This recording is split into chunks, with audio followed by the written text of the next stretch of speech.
Goeiedag en baie welkom by ons 10 dae van gebed van 2026 met ons tema ontketen. Maar voor ons oorgaan in ons lesing vir vandag, kom ons buig ons hoofde saam.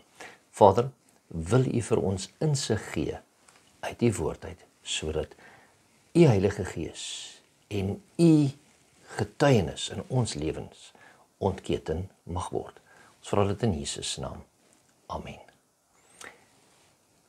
Ons kyk vandag na ken Jesus as jou lewende verlosser. Baie Christene glo teoreties dat Jesus opgestaan het en dat hy leef, maar hulle leef prakties asof hy nog steeds in die graf is. Somtyds bid ons werk, ons dien, maar dikwels sonder 'n lewende bewustheid dat Jesus vandag leef en dat hy in ons teenwoordigheid is en dat hy betrokke is in ons lewens.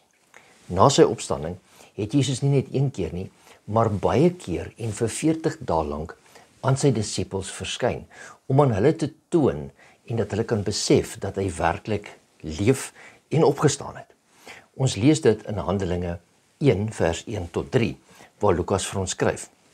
Die eerste verhaal, Theophilus, het ek opgestel oor alles wat Jesus begin doen en leer het, tot op die dag dat hy opgeneem is, nadat hy aan die apostels wat hy uitverkies het, deur die Heilige Gees bevele gegee het, aan wie hy ook na sy lyde hom lewend vertoon het deur baie kentekens, terwyl hy gedurende 40 dae aan hulle verskyn het en oor die dinge van die koninkryk van God gespreek het. Jesus het homself lewendig voorgestel deur baie oortuigende bewyse en kentekens. Jesus het nie verwag dat sy volgelinge net blindelings moes glo nie. Hy het aan hulle verskyn, hy het met hulle gepraat, hy het saam met hulle geëet, hy het hulle geleer en hy het tyd saam met hulle deurgebring. Die Christelike geloof is nie gebou op 'n graf nie, maar op 'n lewende verlosser. Leef u asof Jesus regtig leef, of net as 'n herinnering uit die verlede? Jy onthou die gedeelte in Lukas 24 vanaf vers 13 tot 27 waar Jesus saam met 2 reisigers, die Emmausgangers, gewandel het. En ons lees vers 27. Die seun van die mens moet oorgelewer word in die hande van sondige mense en gekruisig word en op die 3de dag opstaan. Dit is wat Christus vir hulle verklaar het uit die woord.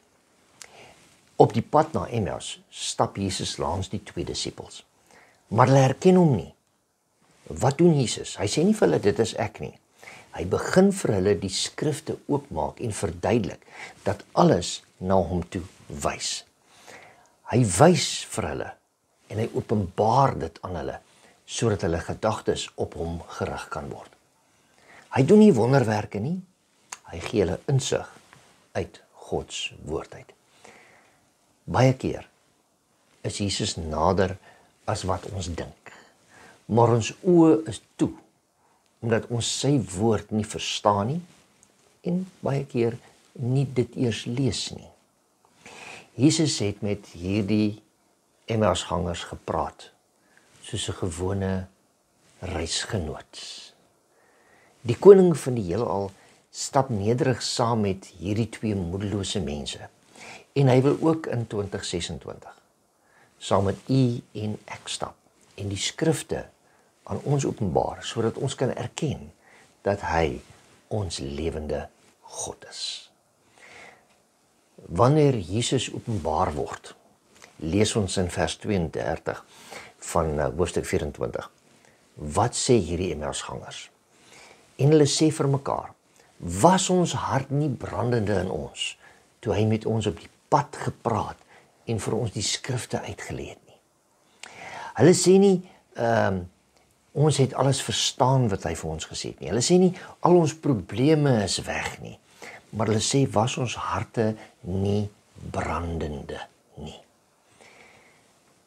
Brand ons harte nog wanneer ons in Jesus se teenwoordigheid kom, wanneer ons uit sy woord uit lees, wanneer ons verstaan wat hy vir ons sê? Wanneer u en ek regtig in die teenwoordigheid van Jesus Christus is, word geloof weer lewendig.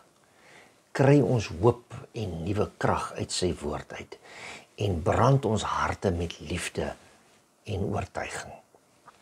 Hier is 'n vraag vir een van my om te beantwoord. Brand u hart, brand my hart nog, wanneer ek die woord van God hoor en studeer? Ons moet dit toepas.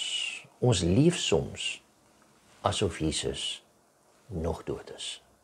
Soms bid ons sonder verwagtinge. Ons bid maar net, maar ons dink dit gaan nie gebeur nie. Dien ons hom sonder vreugde, ons doen dit net uit gewoonte uit. Wandel ons sonder bewustheid van sy teenwoordigheid, want Christus is altyd in ons teenwoordigheid deur die Heilige Gees. Maar geliefdes, Jesus leef vandag.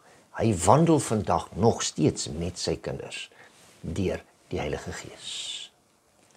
Is u oortuig van die behoefte om die hart weer opnuut toe te wy aan Jesus as die lewende verlosser? Verlang u daarna om hom nog beter te leer ken? Verlang u daarna om meer bewus te wees van sy teenwoordigheid?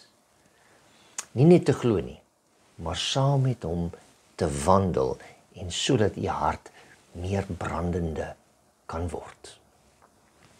As dit u begeerte is, kom ons bid saam.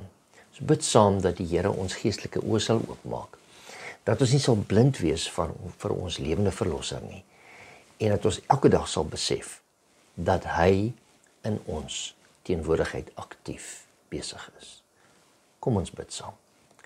Vader, ons wil bid dat ons elke dag mag besef dat u Seun Jesus Christus in ons teenwoordigheid is en aktief saam met ons leef.